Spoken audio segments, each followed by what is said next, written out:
Eu queria compartilhar com os irmãos, diferentemente do que nós temos estudado dominicalmente, e por ser o primeiro dia da semana, sempre todo domingo primeiro dia do ano, tomar a liberdade de não discutirmos no Salmo 78, que seria a nossa sequência, e sim discutirmos em Filipenses capítulo 3, do versículo 12 ao versículo 16, como uma forma de nós repensarmos, talvez, como estamos lidando com as situações e nos preparando, então, para o ano que hoje iniciamos. Então, capítulo 3, do versículo 12 a 16 da carta de Paulo aos Filipenses. Diz assim a palavra: não que eu o tenha já recebido ou tenha já obtido a perfeição, mas prossigo para conquistar aquilo para o que também fui conquistado por Cristo Jesus. Irmãos, quanto a mim, não julgo havê-lo alcançado, mas uma coisa faço, esquecendo-me das coisas que para trás ficam e avançando para as que diante de mim estão, prossigo para o alvo, para o prêmio da soberana vocação de Deus em Cristo Jesus. Todos, pois, que somos perfeitos, tenhamos este sentimento, e, se porventura pensais de outro modo, também isto Deus vos esclarecerá. Todavia, andemos de acordo com o que já alcançamos. Senhor, mais uma vez nós queremos suplicar a Tua graça derramada sobre nós, através de um esclarecimento, de um iluminar do Teu Espírito Santo sobre o nosso coração, sobre a nossa maneira de pensar, para que nós possamos enfrentar e vencer os desafios que este novo ano possa apresentar para cada um de nós. A nós individualmente e a nós coletivamente. Que através da instrução do Teu Espírito Santo, guiando-nos, fazendo-nos ver a Tua mão agir, nós queremos suplicar agora, Senhor, que o Senhor tenha misericórdia e que nos dirija e nos faça viver neste novo tempo, nesta nova oportunidade, de acordo, de conformidade com a Tua santa e soberana vontade. Que nós não nos percamos em nós mesmos, em nossas maneiras de conduzir a nossa vida, mas que nós possamos depender única e exclusivamente do Senhor. Por isso, ó Deus, abençoa o Teu povo, ajuda-nos, Senhor, a vivermos entendendo o que Tua palavra nos ensina e realizando a obra que o Senhor nos chamou para fazer. Em nome de Jesus. Amém. Bom, hoje eu quero começar com um ditado que meu pai sempre dizia, porque quando ele era jovem, ele teve um contato com alguns, não sei se bolivianos ou paraguaios, e eles diziam um ditado que ele trouxe para dentro de casa, e eu queria compartilhar com os irmãos. O ditado é o seguinte, diziam eles: "Yo não creio em brujas, pero que hay, hay." Apertando a tecla SAP, eu não creio em bruxas, mas que elas existem, existem. De uma certa maneira, eu tenho visto alguns cristãos que também não acreditam em superstições, principalmente superstições do Réveillon, né? Mas de um modo geral, não toda superstição. Mas, para garantir, Na passagem do ano, eles vão para a praia, colocam roupa branca, cueca amarela,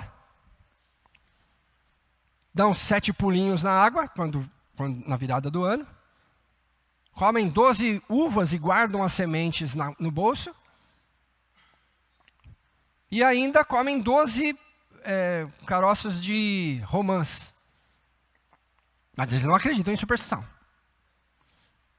Eu acho isso bastante interessante, porque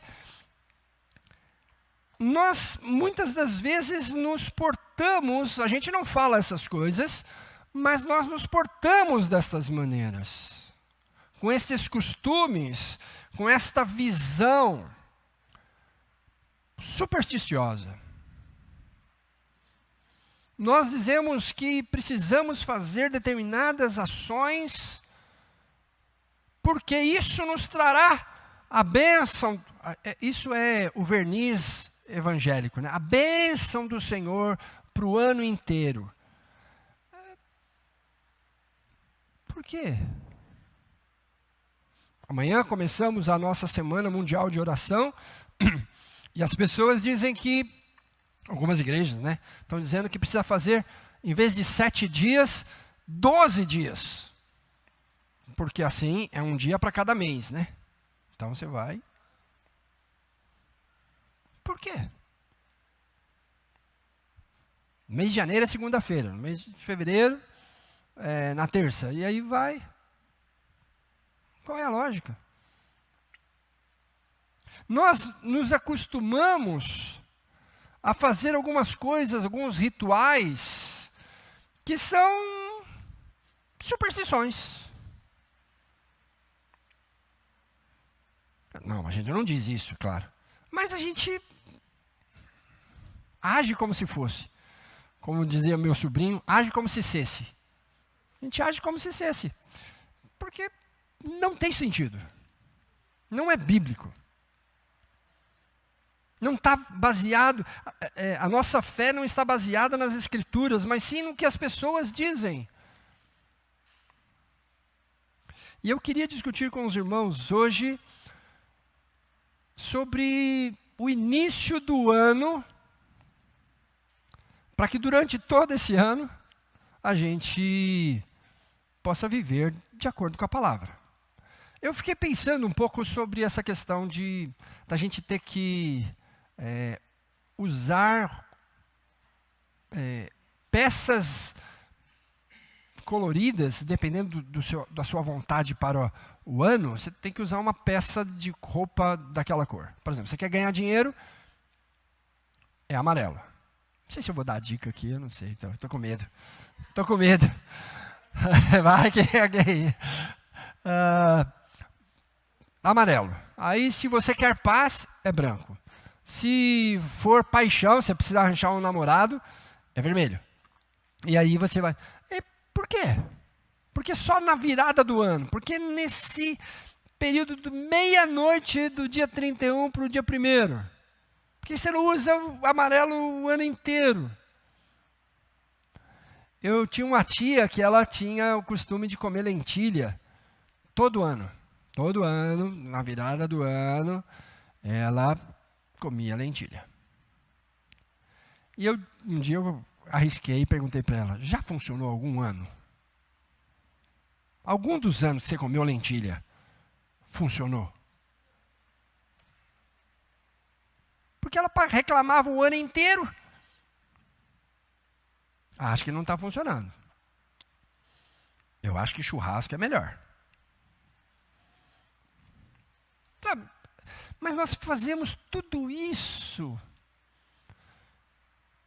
por causa de influências e de uma interpretação que nós somos forçados a ter, olhando para uma vírgula, um ponto das Escrituras completamente distorcido daquilo que ela propõe para a gente.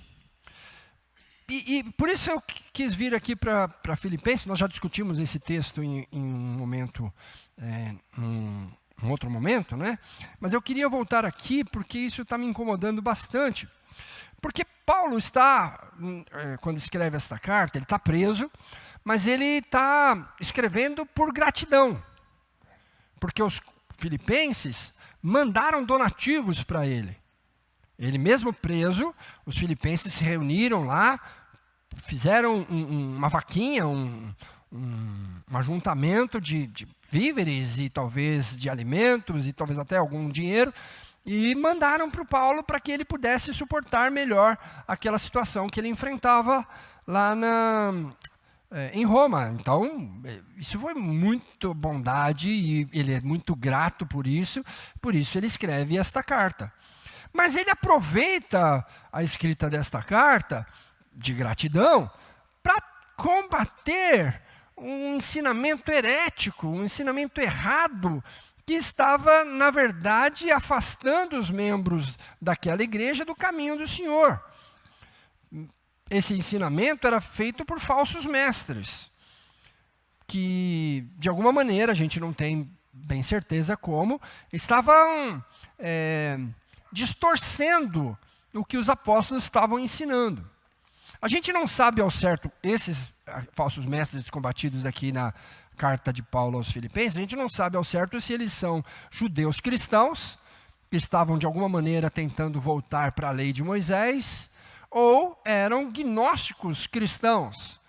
Gente que era gnóstica, que estava se introduzindo na igreja lá na cidade de Filipos, porque era um grupo reunido já preparado para eles, e eles estavam distorcendo, de qualquer maneira, o ensino apostólico.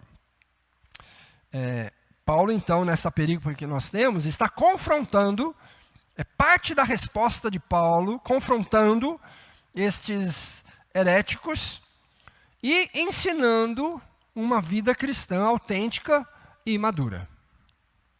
Então, partindo desse princípio, eu queria olhar para esse texto e, quem sabe, entender direito o que Paulo diz aqui. E, para mim, ele aponta 3 dimensões sobre a vida cristã, ou na verdade, o chamamento, né, a vocação da vida cristã, que se propõe da seguinte... mas antes eu tenho que dizer o seguinte: vocação, acho que o subtítulo aí é soberana vocação, né? Vocação significa um chamamento. Deus te chamou com um objetivo. Quando Ele te salvou, Ele te chamou para o reino dEle com um objetivo. Isso é a vocação, é o chamamento de Deus. Então, quando a gente fala da vocação cristã, é essa salvação proposta por Deus que nos dá uma direção para a nossa vida. Então, nem todo mundo será pastor.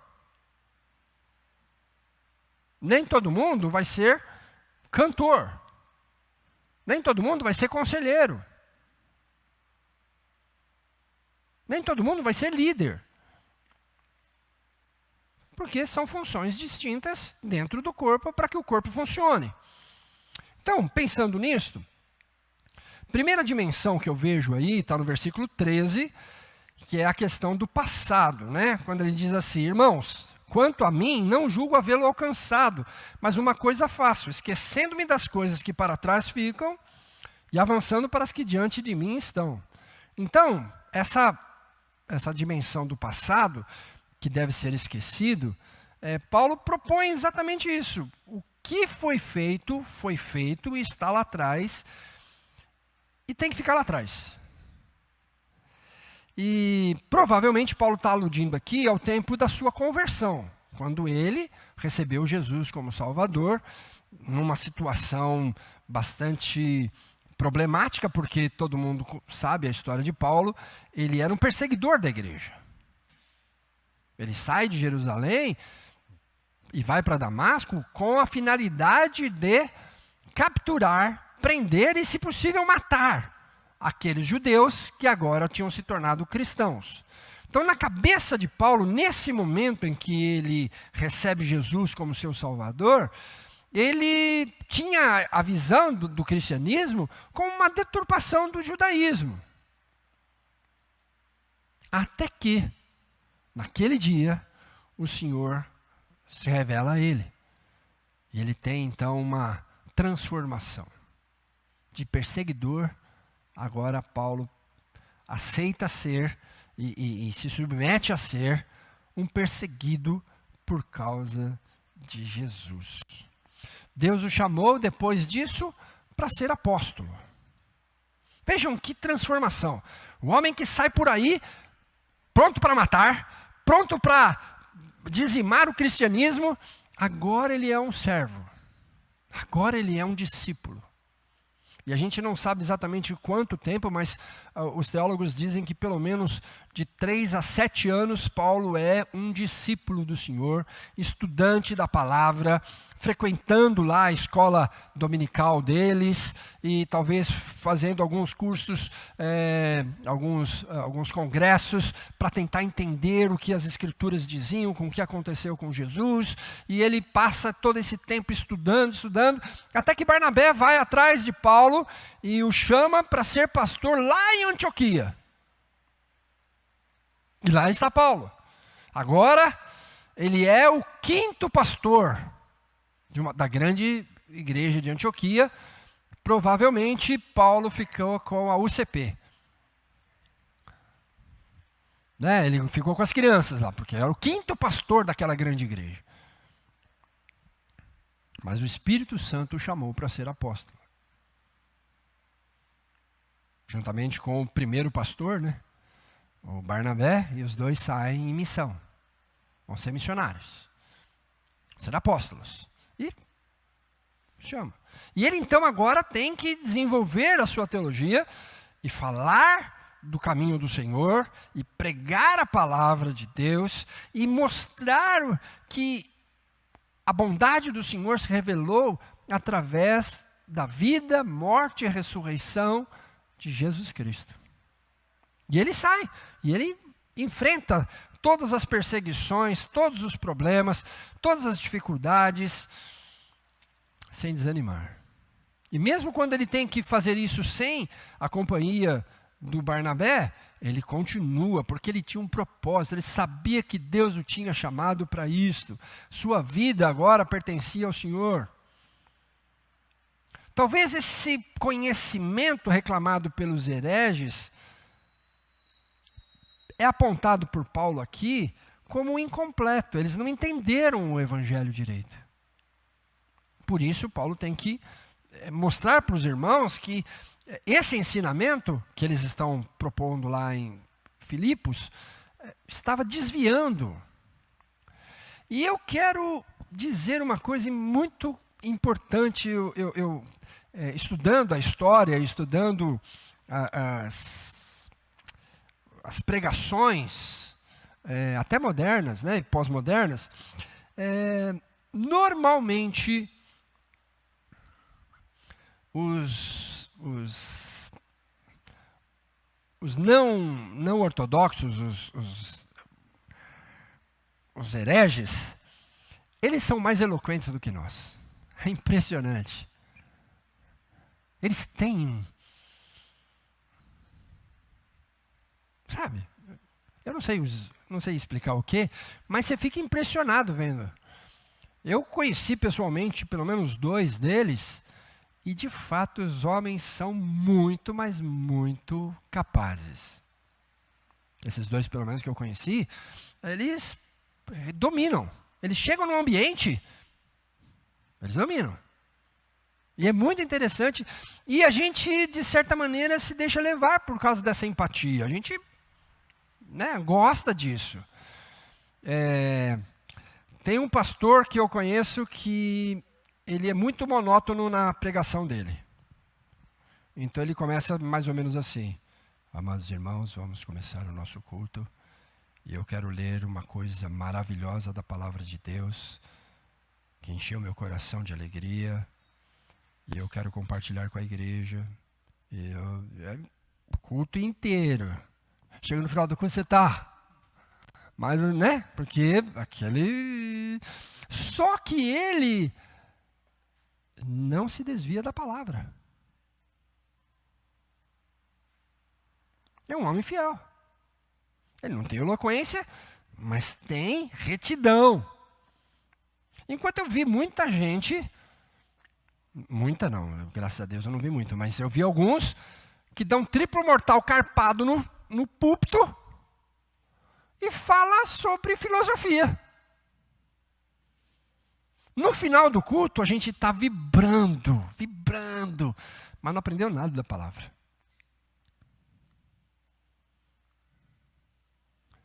Então, qual é melhor? Um homem monótono, mas fiel? Ou alguém pirotécnico, mas infiel? Eu entendo que é melhor você ficar com o monótono. Porque pelo menos você vai ter a instrução de Deus para a tua vida. Não o que o filósofo disse, não o que o psicólogo ensina, mas a palavra plantada no seu coração. Portanto, seja quais forem os feitos e as maravilhas que estes falsos mestres tenham feito no passado, e mesmo o apóstolo Paulo se coloca nessa posição, se está no passado, não importa como foi lá atrás. O importante é, se ficou lá atrás, ficou lá atrás. O nosso passado nos conduziu até aqui, mas ele não pode mudar. O que passou, passou. As suas vitórias, aleluia. As suas derrotas, misericórdia. Misericórdia, mas você não vai mudar. Não vai mudar.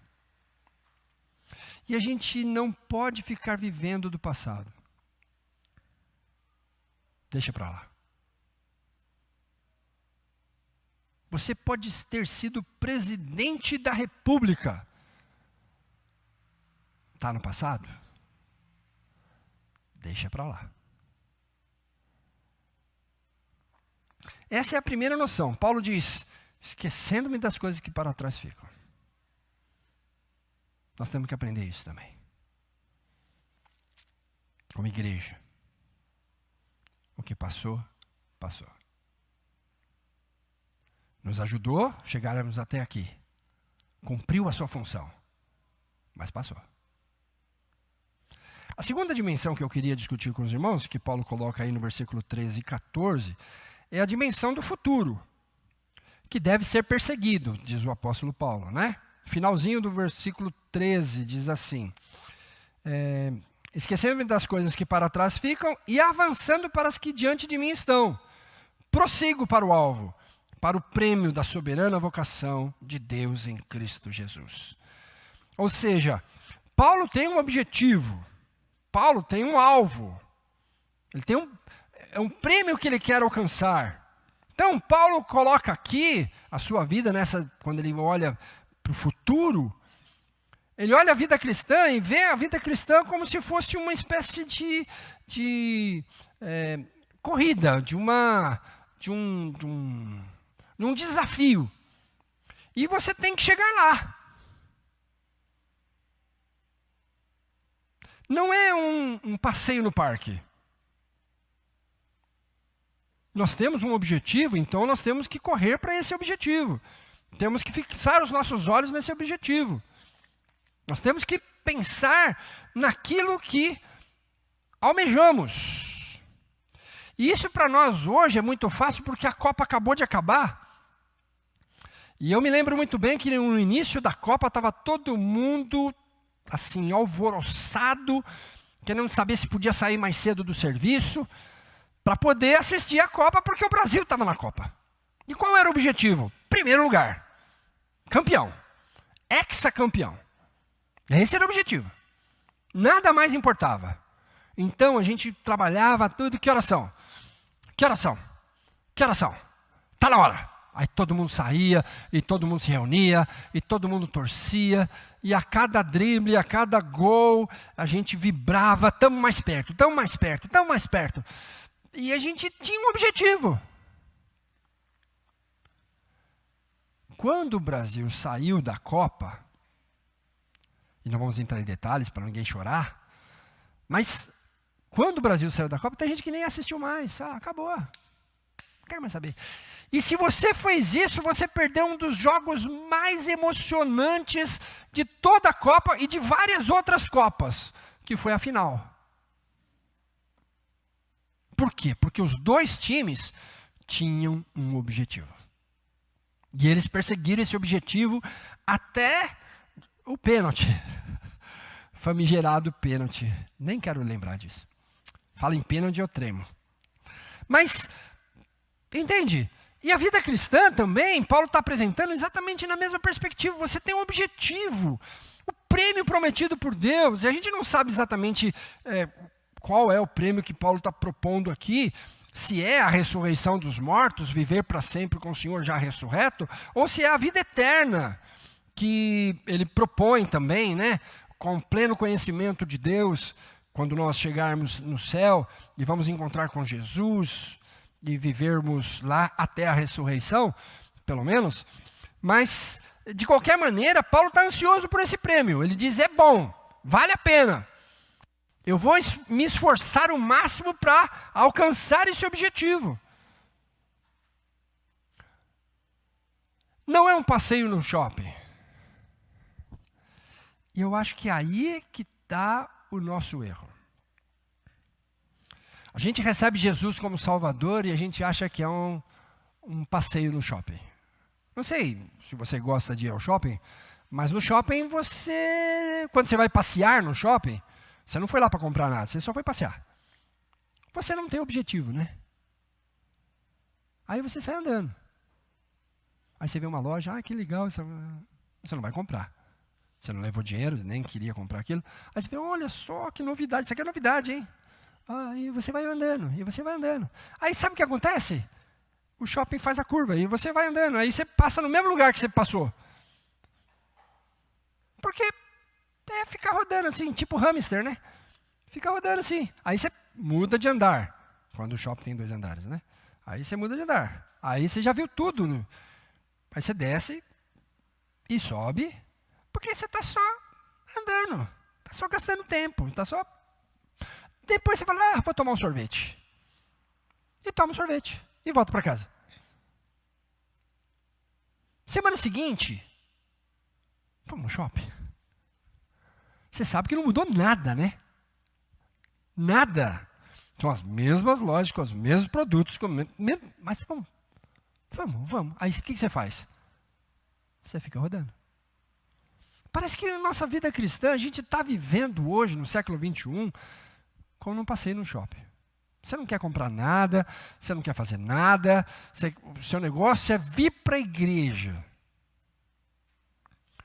Deus te chamou para quê? Para vir para a igreja. Aí, domingo, 6 horas, você diz, vou para a igreja. Deus me chamou, agora eu sou de Jesus e eu vou para a igreja. Aí você vem para a igreja. Aí alguém diz assim, vamos fazer um evangelismo? Você fala, não, cada um com a sua vocação. A minha vocação é vir para a igreja. A sua é pregar o evangelho.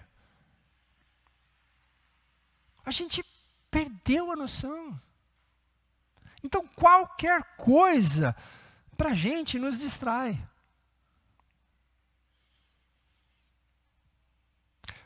Dá uma olhada para as suas promessas no finalzinho de 2021. Você estava em casa, né? Você estava de pandemia, você estava em casa, mas você fez lá. Depois você comeu as uvas, tomou o prato de lentilha, pulou, não podia ir para a praia, né? Mas comeu lá as suas romãs, você diz, não, esse ano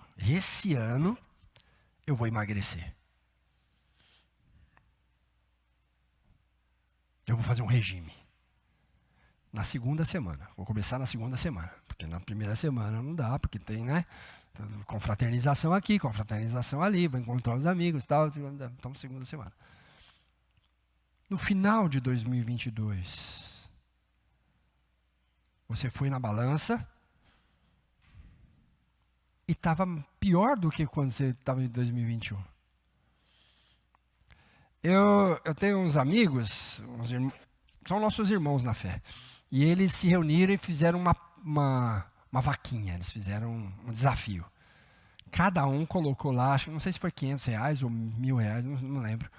Aqui, no final do ano, nós pesaram e colocaram lá no caderninho lá, o peso que eles tinham. No final do ano, quem emagrecesse mais, rapava tudo. Ó, que incentivo, hein? Já pensou se for R$1.000 cada um, 12 pessoas? R$12.000 para você emagrecer. E não é que você tinha que emagrecer, você tinha que emagrecer mais do que todo mundo. Ou seja, se você estava com 100 quilos e você emagreceu 10 quilos, e o outro estava com 90 quilos e emagreceu 11 quilos, ele ganhou. Tinha que emagrecer mais. Novembro, estava todo mundo desanimado, eu vou perder. Quem ganhou, emagreceu 6 quilos. 6 quilos. Ganhou, porque emagreceu mais. Percebe? Por que você está brincando no parque? Você está passeando no shopping. Você não está focado. Você esqueceu que Deus te chamou para pregar o Evangelho, para anunciar as maravilhas do seu reino. Você esqueceu disso. Nós queremos bênçãos do Senhor 2023. Que o Senhor nos abençoe com toda sorte de bênçãos. Para quê? Para que a gente seja abençoado.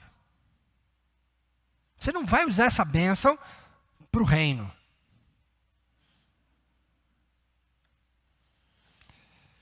Como é que eu sei disso? Cansei de ver irmãos nossos orando para ter carro. Porque não tinham carro. Senhor, me dá um carro, Senhor. Eu não aguento mais andar de ônibus, me dá um carro. E no ano X, né, ele conseguiu, comprou um carro. E agora ele veio para a igreja. Carro bom. Veio para a igreja sozinho. Passou por 3 irmãos.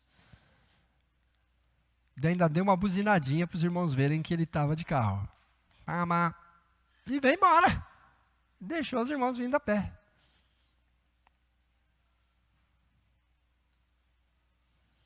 Eu preciso de uma casa na praia. Senhor, em 2023, me dá uma casa na praia. No Guarujá. Na Enseada. Senhor, eu quando era adolescente aprendi que as nossas orações, eu li um livro que dizia que as nossas orações precisam ser específicas, porque Deus não sabe o que é melhor, a gente tem que dizer para Ele que é melhor. Então a gente tem que dizer,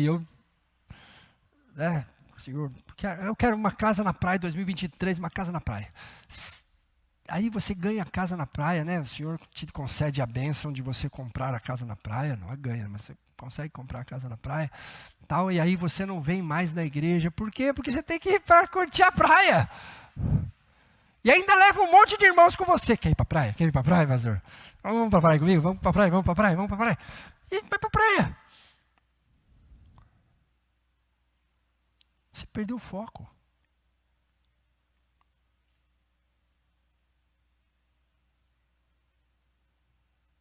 Eu fico pensando nesses irmãos quando chegarem no céu e o Senhor Jesus perguntar para eles: o que você fez com a bênção que eu te dei? Senhor, eu estou todo queimadinho do sol. Que maravilha essa praia que o Senhor me deu.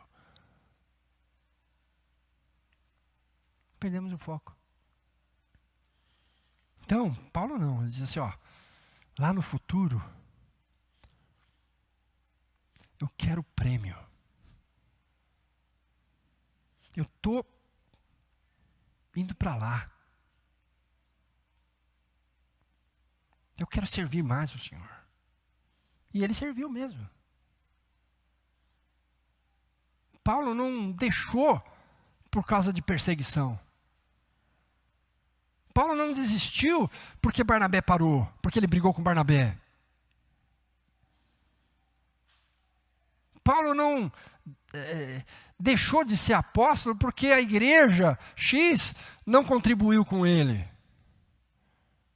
Não viu que ele estava se esforçando. Não reconheceu o seu valor. Igreja, segunda carta aos Coríntios, é bem isso, né? Paulo tendo que provar de novo que ele é apóstolo, porque os irmãos estavam combatendo Paulo, dizendo que é mais ou menos, mas ele não deixou de pregar o evangelho por causa disso.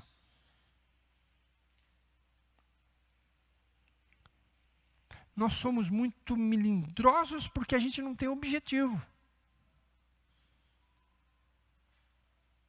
Então, fica o desafio. Foca lá. Você foi chamado para ser um filho de Deus que anuncia as boas novas de salvação. Na escola, no trabalho, na família, com os colegas. Foco. E a terceira dimensão que Paulo propõe aqui no versículo 16 é a do presente, né? Que deve ser vivido desta maneira. Veja aí o versículo 16 que Paulo diz: todavia, andemos de acordo com aquilo que já alcançamos. Nós temos que viver. E aqui é uma ordem, tá?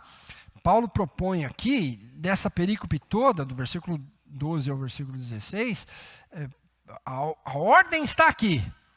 Vamos viver do jeito que nós podemos viver. Diante daquilo, do desafio para nós hoje, nós temos que enfrentá-lo. Porque não adianta nada você ficar lembrando do passado ou sonhando com o futuro se você não construir esse futuro hoje. Você tem que começar hoje. Então, para mim, é muito estranho uma pessoa que quer emagrecer começar na semana seguinte, segunda-feira. Por quê? Por que segunda?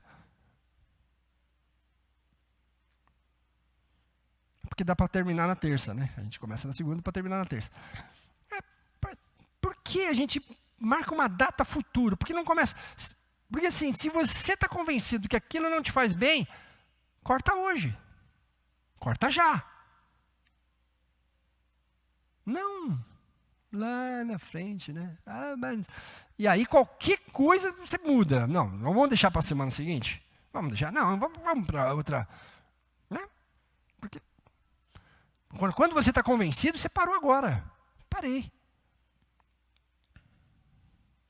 Eu me lembro da entrevista de um amigo, né? Que ele fumava. Ele se converteu ao Senhor Jesus, mas ele fumava. E ele, mesmo convertido, continuou fumando. E quando ele foi examinado pelo conselho, e um dos presbíteros sabia que ele fumava. Então o presbítero esperou na hora da reunião lá. E aí fizeram várias perguntas para ele respondendo com firmeza e tal. Aí o presbítero falou assim: você fuma? Ele disse: fumava. Aí o presbítero: quando você parou? Ele falou: agora. E nunca mais fumou. Você fuma? Não, parei. Quando? Agora. Aí os irmãos, tá bom. Foi aprovado, né? Foi aprovado. Nunca mais fumou. Porque ele percebeu o erro. E parei. Nós precisamos entender que a vida é composta de todo dia. Não existe mágica no dia 1 de janeiro. Não existe mágica. Garanto que você almoçou hoje, não almoçou? Pode ter sido até um almoço mais caprichado, né? Aliás, meu vizinho está me fazendo passar raiva porque desde ontem ele está comendo churrasco. Eu no ovo e ele no churrasco. Eu no ovo e ele no churrasco. Né? Mas todo mundo almoçou. Às vezes você comeu um negócio super elaborado. Ou você comeu um arrozinho, um feijãozinho e tudo certo. Mas você almoçou. como você fez ontem, como você fez anteontem, e vai fazer amanhã, com a graça do Senhor, e depois de amanhã. Porque é o dia a dia. É o dia a dia. A vida cristã é feita de dia a dia. Não importa se é dia 1º, ou se é um domingo, ou se é uma quinta-feira. Não importa. É aquele dia que você tem para viver, para proclamar o Evangelho, para anunciar salvação. É esse dia. Então, meu irmão, minha irmã, você precisa perceber que a oportunidade que Deus está te dando para realizar os seus sonhos e para chegar no objetivo firmado pelo Senhor para a tua vida é hoje. É hoje.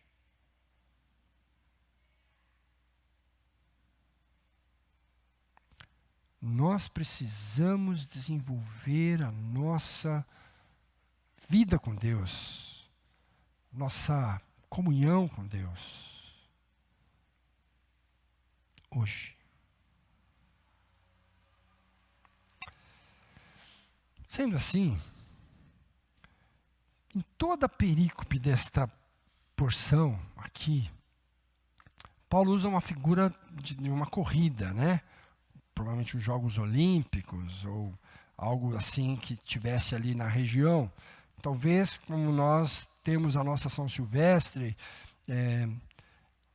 e à luz dessa visão, dessa forma de expressar, ele nos mostra que nós também devemos aprender a olhar, deixar o passado para trás, e olhar para frente, focar na frente, mas dar um passo de cada vez. Rumo àquele objetivo, mas um de cada vez. Não é uma corrida de saltos que você vai pulando etapas. Não, você vai enfrentando um por um. Às vezes, não vai dar certo esse seu caminho, mas você, em vez de ficar sentado chorando, você levanta e caminha na direção correta. Refaz. Volta para o jogo. Faz funcionar. Porque Deus está na direção. Então não é um amuleto mágico, não é a semente de uma uva, ou uma onda, ou é uma cor que você use que vai dar benefício para você. Mas é a direção de Deus na tua vida. É o caminhar ao lado do Senhor. Não importa quantas uvas você comeu. Não importa. Nem se você comeu uva, né? Se Deus estiver dirigindo sua vida, esse ano será um ano de vitória. Você vai ser guiado pelo Espírito de Deus. E vai fazer aquilo que o Senhor quer que você faça. E isso vai encher teu coração de alegria.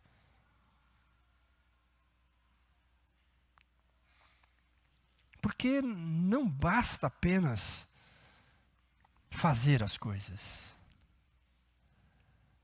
Essa coisa tem que trazer benefício. Tem que funcionar. Tem que ser bênção, não só para você, mas também para todos aqueles que te cercam. Deus tem que te usar, porque foi para isso que Ele te chamou. Nós podemos responder a essa vocação, esse chamamento do Senhor, vivendo dia a dia ao seu lado e experimentando a sua boa mão agindo sobre nós. Mesmo quando não der certo, é a boa mão do Senhor. Mesmo quando os seus planos, que eu sei que você fez, não derem certo, é a boa mão do Senhor guiando a tua vida, te aproximando. Eu contei para os irmãos que lá no passado, eu tinha aprendido que eu tinha que ter dizer exatamente para Deus o que eu queria. Eu queria um XR3 conversível, amarelo. Negão, né? Não precisa ser branco, né? Tem que ser amarelo. Tá? Né? Amarelo. Estou esperando até hoje. Não, hoje eu não quero mais. Hoje eu não quero mais. Mas, entende? Às vezes a gente tem os nossos planos. E meu irmão mesmo, nessa época, ele comprou um carro, um Passat 1.8. Nossa, coisa mais linda. Ele comprou e chegou em casa e disse, olha aí, comprei. Ah, que legal, tal. Vamos dar uma volta. Ele 2 semanas depois, ele chegou e disse, vendi o carro. Eu, o quê? Você vendeu aquele carro, mas o que aconteceu? Cara, aquele carro anda muito, eu ia morrer com aquele carro. Eu não tenho maturidade para andar um carro 1.8. Naquela época, né? 1.8, era demais. Hoje a gente tem um 4.1 e acha pouco, mas não é... Vamos lá. E às vezes é isso, nossa grande alegria ter um negócio que vai matar a gente. A gente sonha em uma coisa que é ruim para nós. E aí você diz, Senhor, me dá isso. E Deus diz, não vou dar, porque isso é ruim para você.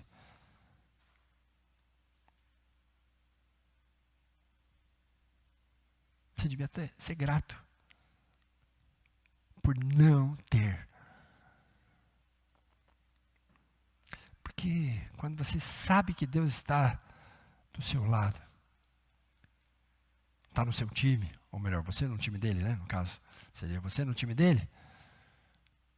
Até mesmo quando não dá certo, é bom. Eu queria que nós pensássemos isso nesse ano que iniciamos. Os seus objetivos são aqueles que Deus tem para a sua vida?